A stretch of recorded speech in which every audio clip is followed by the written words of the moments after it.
Yeah, we've run Berkshire now for 47 years.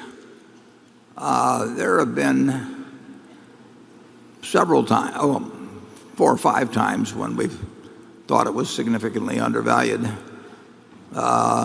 We saw the price get cut in half at least 4 times, or roughly in half, in fairly short periods of time. And I would say this: if you run any business for a long period of time, there are going to be times when it's overvalued and sometimes when it's undervalued. Tom Murphy ran one of the most successful companies the world's ever seen, and in the early 1970s, his stock was selling for about a third of what you could have sold the properties for. And Berkshire, back in 2001, whenever it was, that I wrote in the annual report that we were also going to repurchase shares, was selling at what I thought was a very low price, and we didn't get any repurchased. But the beauty of stocks is they do sell at silly prices from time to time. I mean, that's how Charlie and I have gotten rich.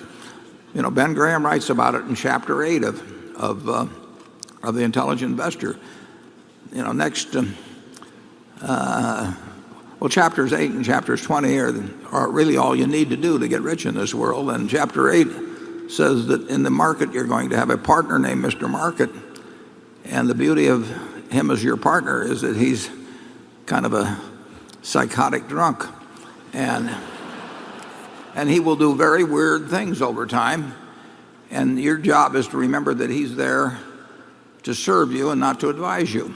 And if you can keep that mental state, that all those thousands of prices that Mr. Market is offering you every day on every major business in the world practically, that he is making lots of mistakes, and he makes them for all kinds of weird reasons. And all you have to do is occasionally oblige him when he offers to either buy or sell from you at the same price on any given day, any given security. So it's built into the system that stocks get mispriced, and Berkshire has been no exception to that. I think Berkshire, generally speaking, has come closer to selling around its intrinsic value over a 47-year period or so than most large companies. If you look at the range from our high to low in a given year and compare that to the range high and low on 100 other stocks, I think you'll find that our stock fluctuates somewhat less than most, which is a good sign. But I will tell you, in the next 20 years, Berkshire will someday be significantly overvalued and at some point significantly undervalued. And that will be true for Coca-Cola and Wells Fargo and IBM and all of the other securities that I just don't know in which order and at which times. But the important thing is that you make your decisions based on what you think the business is worth. And if you make your buy and sell decisions based on what you think a business is worth, and you stick with businesses that you think you've got good reason to think you can value, you simply have to do well in stocks. The stock market is the most obliging, money-making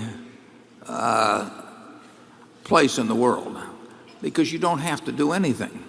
You sit there with thousands of businesses being priced at the same price for the buyer and the seller, and it changes every day, and you've got lots of information about most of those businesses, and you don't have to do anything. Compare that to any other investment alternative you've got. I mean, you can't do that with farms.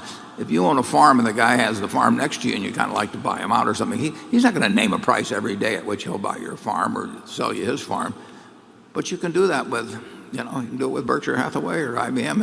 It's a marvelous game. I mean, the rules are stacked in your favor if you don't turn those rules upside down and start behaving like the drunken psychotic instead of the guy that's there to take advantage of him. Charlie? Well, what's interesting about this place is that I think we've had a lot more fun when we got rich enough so we bought businesses and stocks to hold instead of to resell. It's an enormously more constructive life. So as fast as you can work yourself into our position, the better off you'll be.